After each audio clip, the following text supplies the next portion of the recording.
Good morning, good afternoon, or good evening, my fine friends. Welcome to the 4th episode of Season 14 of the Tom Petty Project podcast. I'm your host, Kevin Brown, and this is the only weekly podcast that digs into the entire Tom Petty catalogue, song by song, album by album, and includes conversations with musicians, fans, and people connected with Tom along the way.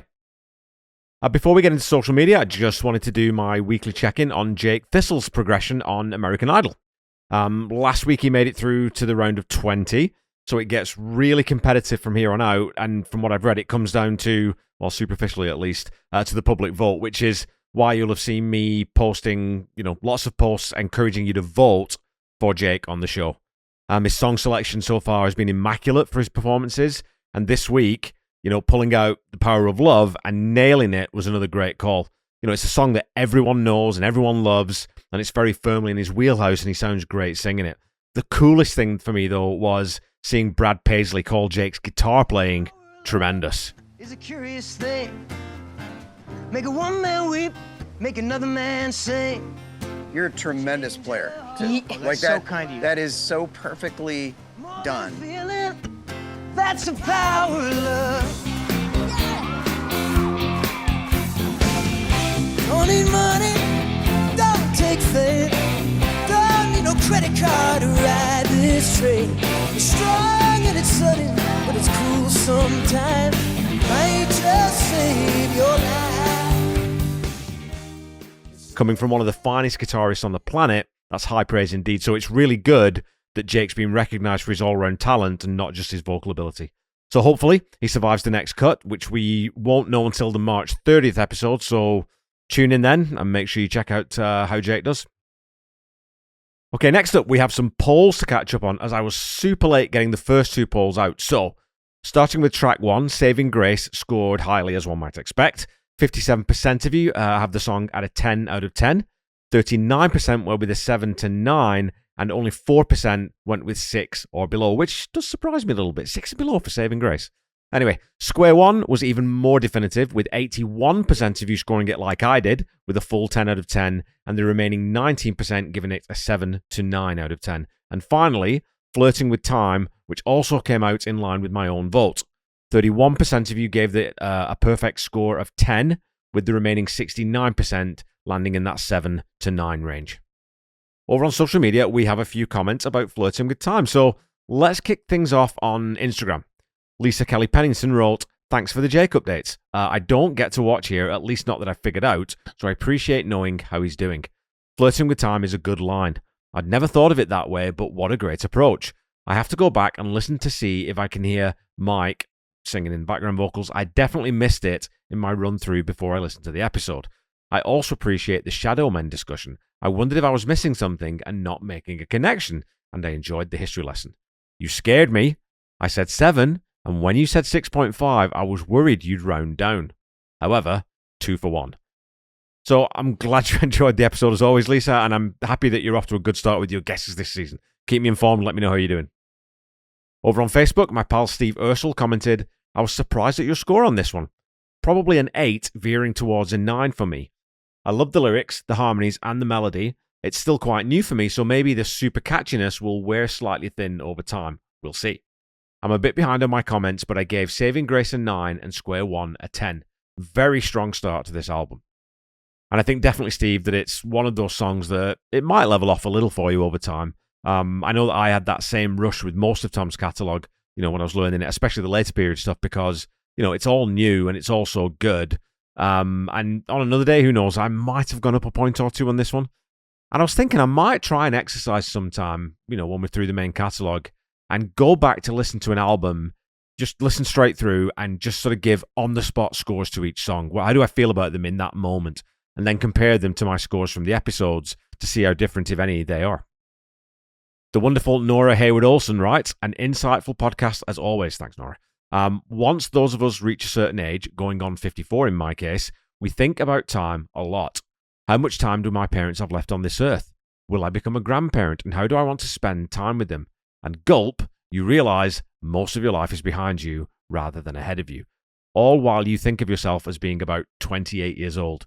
We have to flirt with time because a monogamous relationship with it doesn't exist.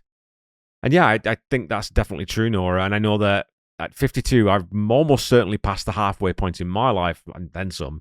I remember when I was a kid or when I was younger, I always used to think that 80 would be an amazing age to reach, but modern science and medicine is so good that we're able to live longer and live healthier. I mean, my grand's 91 and she still lives on her own and gets around and gets up and down the stairs and goes and does all her own shopping. So who knows?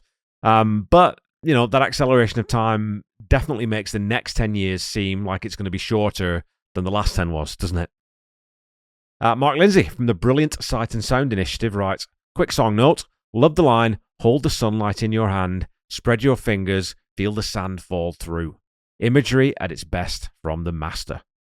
And yeah, man, I've said it 100 times, obviously, or more, and I'm sure I'll say it another 100 times. Petty was exactly that. He was a master of the individual line and a master of imagery. I can only think of a very small handful of songs in the catalogue that don't have at least one jaw-drop brilliant line, and I love that you highlighted this one, Mark. My executive producer, Paul Roberts, writes, it's a 10 from me. Being a gentleman of a certain age, the lyrics strike a chord. My fave deep cut on a great album.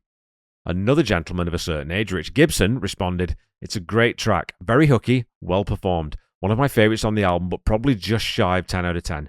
It would have made an excellent single. I'd never thought about Mike on background vocals, but I think you're right. The guitar solo is piano and 12-string, so as it's hard to bend, it lends itself to simple vocal melody type solo. I think the last note is a slide guitar. It seems to have an overtone you get when you're sliding down all the way from between the pickups beyond the fretboard. There could be a synth also at the end, but the slide is the core, I'd say. And look, I love this sort of feedback, Rich, feedback from other musicians. And I've definitely developed a better ear for guitar over the last few years, but hearing other people's takes on how they're achieving different sonic elements of the song is always massively appreciated. So thanks a ton, man. And rounding out a trio of gentlemen of a certain age, the amazing Sean Murphy writes, for someone who just turned 60, this song speaks to me. And I got to tell you, dude, I really, really hope I have your passion for life and for the creative pursuit once I hit 60. As a reminder, folks, Sean is the mind and hands behind the fantastic Tom Petty Trail, which gives you all the stops you need to take if you're down in Gainesville and area and want to tread the same byways and highways that Tom did in his younger years and through his early career. Just as a piece of investigative journalism, Sean's website is just absolutely astonishing. And couple it with the extensive interviews he's done with many people who knew Tom, it adds up to this indispensable resource for any Pettyhead. Annette Chapligan, I still don't know Annette. You still haven't told me if I'm pronouncing that name right. Writing in from Europe says, always reminded me of When the Time Comes, because of the time theme, of course, but also musically. Not unusually outstanding, but fine. Reading the lyrics again, 2006 was poetically more improved. So, once I'm done the catalogue on it, I've definitely been toying with the idea of comparisons like this as special episodes. Where we have thematic similarities between songs, even if it's just a word or two. It would be interesting to take a look at how Tom wrote about them as a young man compared to a more mature person and writer. I'd certainly agree that his poetic sensibilities only improved as he got older, and they were pretty damn good to start with. All right, well, that wraps up the socials for this week. We should probably get into this week's episode covering the fantastic Down South.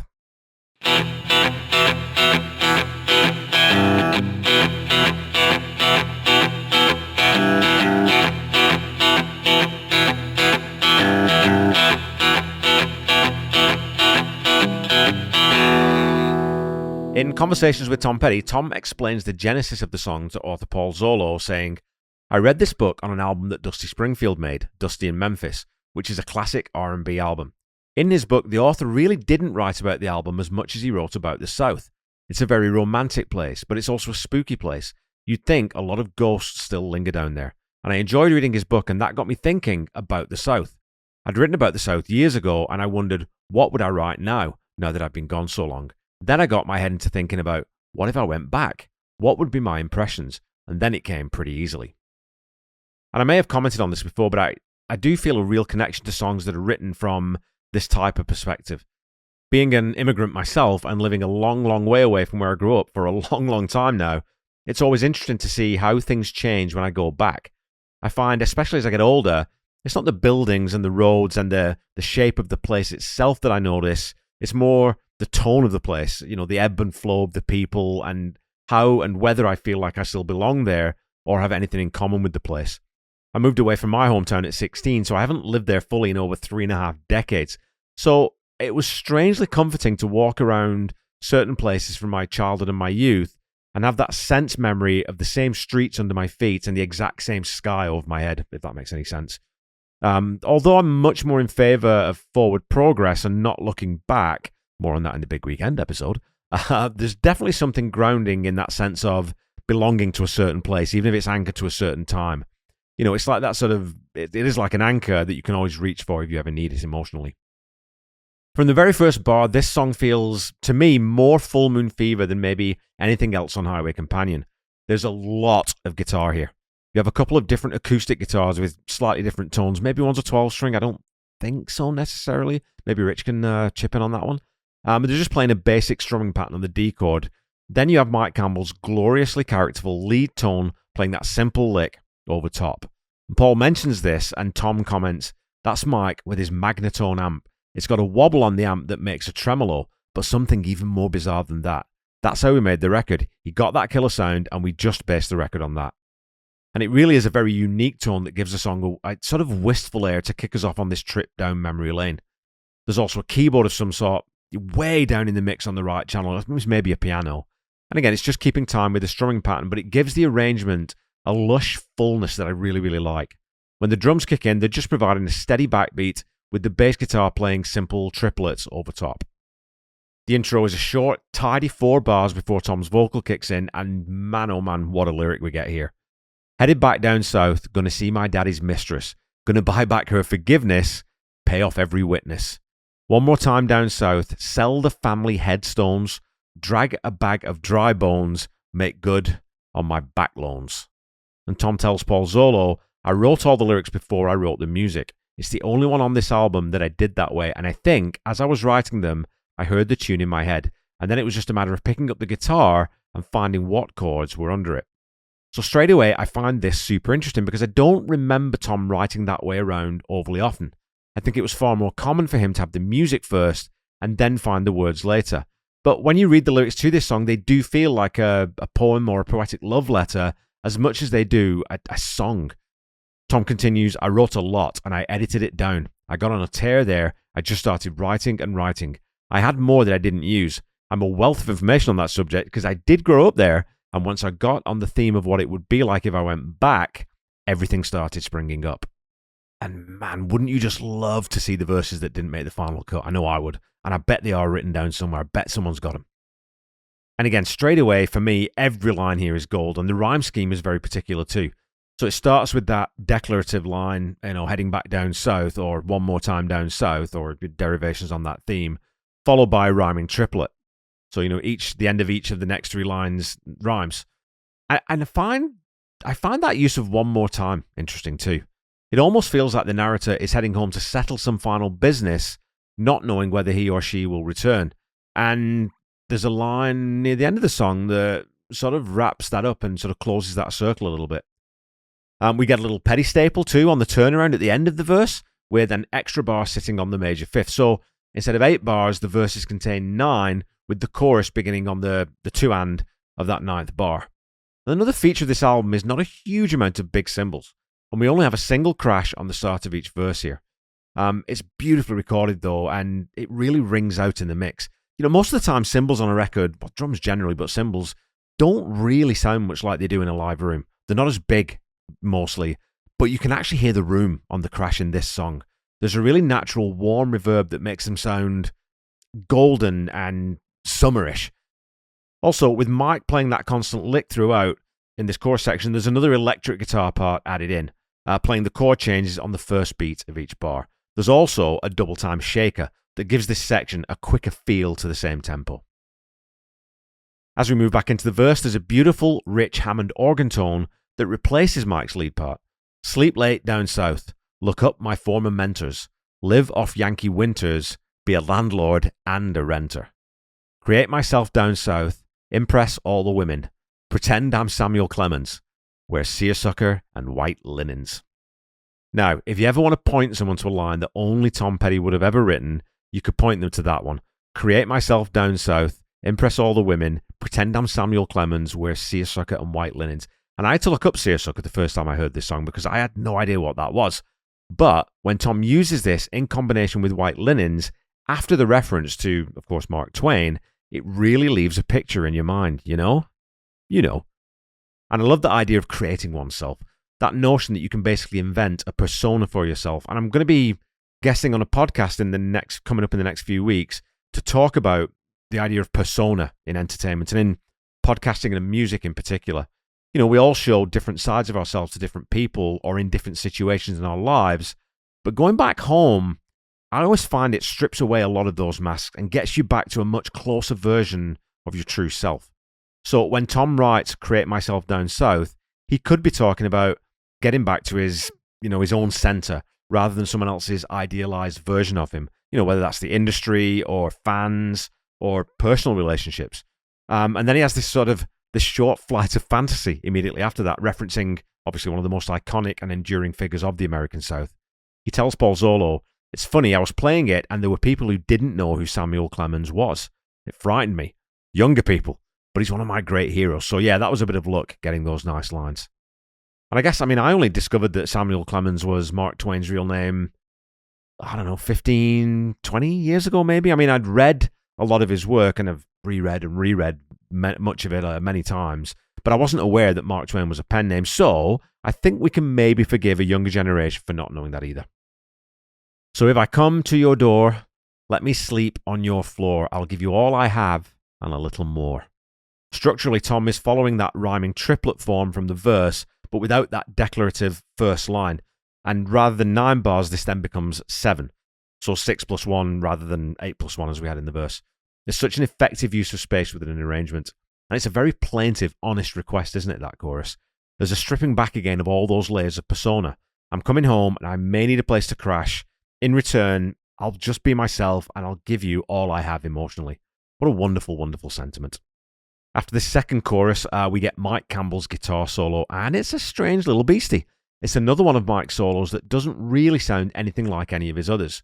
There's no rock and roll berry bends, no big extravagant flourishes. It's this flowing, winding, serpentine thing that weaves its way over the bed of the rhythmic river that's laid down by the acoustic guitars and the organ again. There's also that second electric guitar part in there that pokes its head out more visibly in the 6th bar. You know, and this lead tone and the way it's played, there's almost a childlike naivety about it that takes us back to a time before the narrator had left and then come back. It's a solo, to me, sounds like childhood and summers at the lake with grandparents and warm evenings with soul food on the porch. The word you immediately reach for here, I think, is evocative.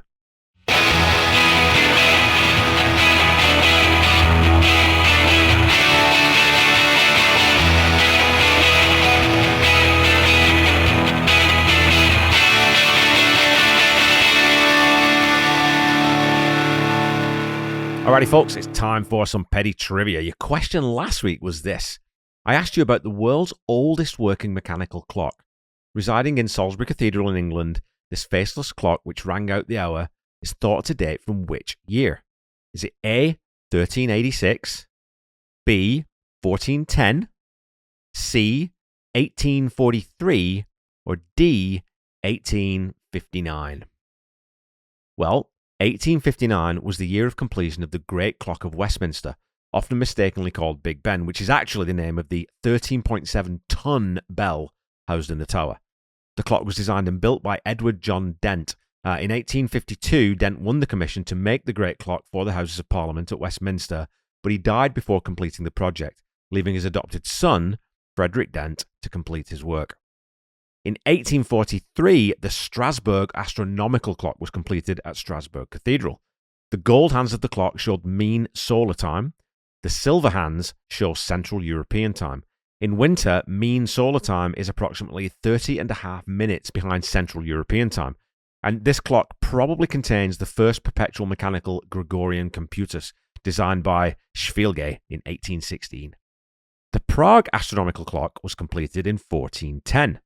This medieval astronomical clock is attached to the Old Town Hall in Prague, the capital of the Czech Republic. According to local legend, the city will suffer if the clock is neglected and its good operation is placed in jeopardy. A ghost mounted on the clock was supposed to nod its head in confirmation. According to legend, the only hope was represented by a boy born on New Year's night. So that means that your answer is 1386. The Salisbury Cathedral clock is a large iron-framed tower clock without a dial and is a well-preserved example of the earliest type of mechanical clock called verge and folio clocks. And that's folio with a T at the end. Previously in a bell tower, which was demolished in 1790, the clock was restored to working condition in 1956 and is on display in the north nave aisle of the cathedral, close to the west front. And I actually had the pleasure of seeing this clock on my recent family visit back to the UK and was astonished to find that it's on display in such a public area with, really no protection around it at all.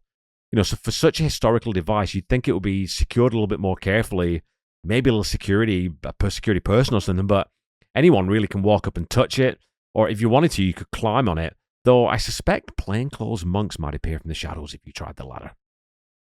Right, your question for this week is this. Which famous novelist once declared that all modern American literature comes from one book by Mark Twain called Huckleberry Finn? Was it A, John Steinbeck, B, F. Scott Fitzgerald, C, Ernest Hemingway, or D, Harper Lee?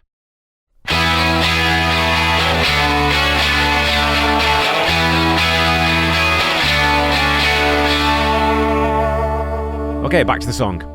If you think Tom is done painting this masterpiece and we're going to go out on a chorus to fade, well, think again. These last two verses are just as strong as the previous four. Spanish moss down south. Find the heroes of my childhood, who can now do me no good. Carve their names in dogwood. Chase a ghost down south. Spirits cross the dead fields. Mosquitoes hit the windshield. All documents remain sealed. I love how mysterious that last line is. What does that mean, all documents remain sealed? It's almost as if going back home and reminiscing has been a tonic for the narrator's soul, but he's keeping that part of his life locked now. It wasn't really there for everyone else in the end. It was for some sort of closure or wrapping up.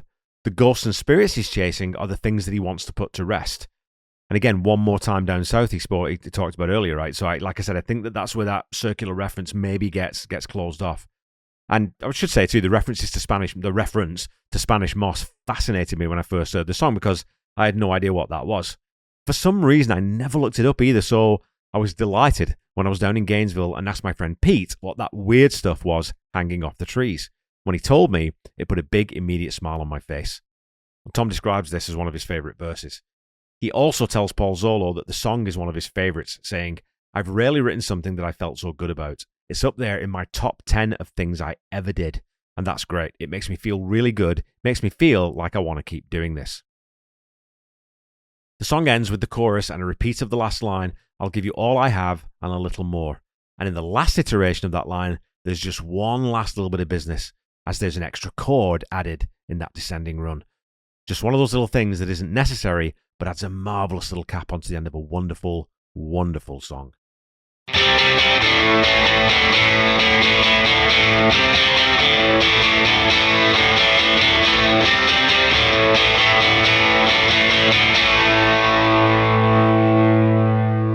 Okay, Pettyheads, that's it for this week. Every now and then I try to think about my top 10 Tom Petty deep cuts. There's so many that I love and that I've discovered or rediscovered or come to appreciate more as I've been on this podcast journey, but Down South is at the very top table for me in this regard. Going down south for the first time to the Tom Petty weekend last year made this song resonate doubly with me. Not only does it tap into that connection I have with going home myself, but heading to Gainesville and feeling the bones of the place, I definitely sort of hear this song in a very different way. I can see the song now as well as hear it. It's become one of my very favourite deep cuts and therefore one of my very favourite Tom Petty songs. It's a very easy 10 out of 10 for me.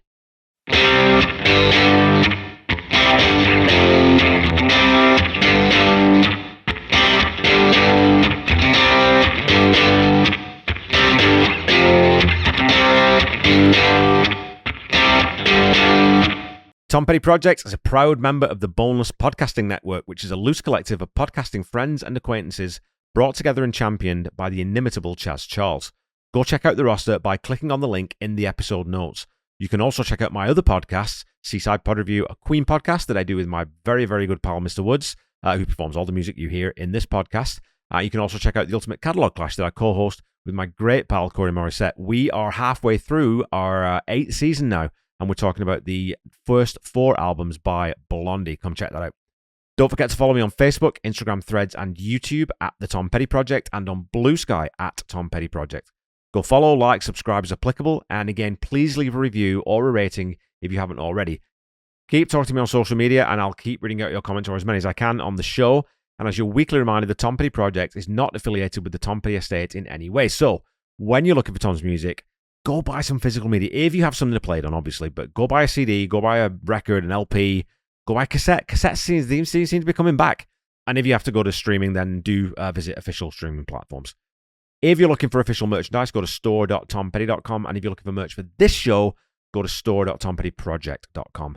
Don't forget to check out the Tom Petty Nation and Tom Petty Fans Forever groups on Facebook. And make sure you check out Tom Petty Radio on Channel 31 on Sirius XM. Until we meet again next week, keep listening to and sharing Tom's music. Try to be kind. Try to say I love you to someone at least once a day.